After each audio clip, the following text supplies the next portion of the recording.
Hello, friends. My name is Jennifer Russell. I'm really happy to be here. I wasn't going to do this, but he had another idea.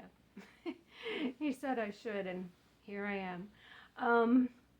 What better person, I would think, to talk about joy than someone who is in such a dark place right now? And really, it's hard to explain, but all of you know that my husband just passed away from a valiant, courageous battle with cancer. And I just can't even describe how these weeks have been. They're far different from what I pictured. I wanted to compare joy now being a believer as compared to when I wasn't. There was no joy when I was a non-believer. I was a vehement agnostic.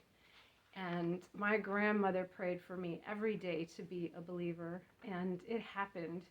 And it happened around my late 30s, early 40s. So I haven't been here that long. And looking back, there were happy times in that period when I wasn't a believer. But I was extremely self-centered. Everything was about me. And when bad things happened, I was, crushed. There was no hope. There was no joy. Now, of course, that is completely different. The Holy Spirit is in my life constantly. And it gives me so much joy. James 1:2 says, "Count it all joy, my brothers, when you meet trials of various kinds." If I had read that when I wasn't a believer, I would have been like, that doesn't make any sense. And I might have gotten angry about it. But it's so true. When we go through trials as believers, they don't have to be crushing and daunting. And there can be joy, especially when we look back and we see that we got through it and plowed through and actually learned something.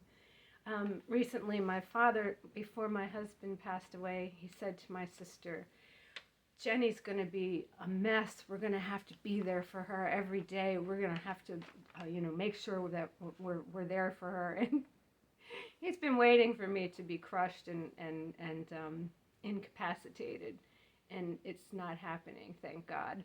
And he doesn't understand. We were at lunch and he said, "I'm so proud of you. I don't know how you're doing this." And I said, "Dad, I'm only able to do this because of God." And, he's not a believer yet. And, I said, "He's the one holding me up. I'm not doing anything." And even people at church have come up to me and said, "I don't know how you're leading worship and playing and singing. You're amazing." I said, "No, I'm not amazing. He's amazing." He's the one who's holding me up. Psalm 126:5 says, "Those who sow in tears shall reap with shouts of joy." I can't tell you it hasn't been difficult. My tree just went off. It hasn't been difficult. Of course it's been difficult. There have been mornings I've woken up and I've had to cry it out. Thank God they don't happen very often. I mean, it's been, I think, 6 weeks. And in that period, I've had about 4 crushing days where I was like, okay, I got to go with it and just cry. And that's okay. I need tears of joy. I mean, we sow tears so we can have joy. I can't even articulate how amazing the Holy Spirit is and how he can hold us up during these trials, extreme trials. There was one morning back in the beginning when Scott was really sick, and I woke up and I was crying so hard, and I thought, God, how am I going to get through this day? I'm not going to be able to get through this day. And all of a sudden, the Holy Spirit I felt it, came through and lifted me up and gave me peace and strength.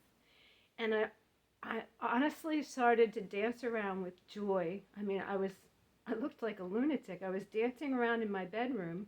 I was all by myself with him, and I was just rejoicing because I knew what happened. And then I said, "Who's praying for me?" And I looked down, and Minty at that very moment said, "Dwayne and I are praying for you for peace and strength." And there it was. It's just so amazing. Um, and then Romans 12:12 says, "Rejoice in hope, be patient in tribulation, be constant in prayer." And it's true. Prayer is the only thing that's gotten me through this whole thing from the beginning to Scott leaving me. My prayers, but especially all of yours, have gotten me through this. And I couldn't do this. And I wanted to share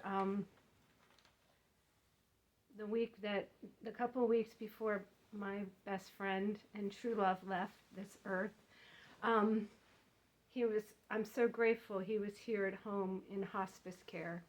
And we were able to stay here. And I had my keyboard set up. I had that set up before he got sick, but I had it set up and I was able to play and sing in front of him. And he would say, "Are you going to serenade me?" And his eyes would light up. And he'd have such joy on his face. And that was gold. That was gold. And so for the 2 weeks straight, I played and worshiped and sang. And not only did it give him great joy, but it gave me great joy. And the night before he died, I was playing worship and singing for him, really for God, but for Scott too. And that's one of my favorite ways to get myself out of dark places is singing and worshiping. There is nothing like it. So in John 16:22 it says, "So also you have sorrow now, but I will see you again, and your hearts will rejoice, and no one will take your joy from you." No one can take our joy. And the Holy Spirit gives us joy. And I think that's the biggest difference between joy and happiness is earthly stuff, some earthly things, earthly people make us happy. But there is nothing like joy from the Holy Spirit, nothing like it. And we can only have it if we accept him into our heart. And one of the biggest things that I think is so important, we do these series and we're preaching to the choir. We all know this. It's so important to get the message out. But as a former atheist, I ask you please to do it gently and kindly, without judgment, without throwing verses at people. They don't understand that.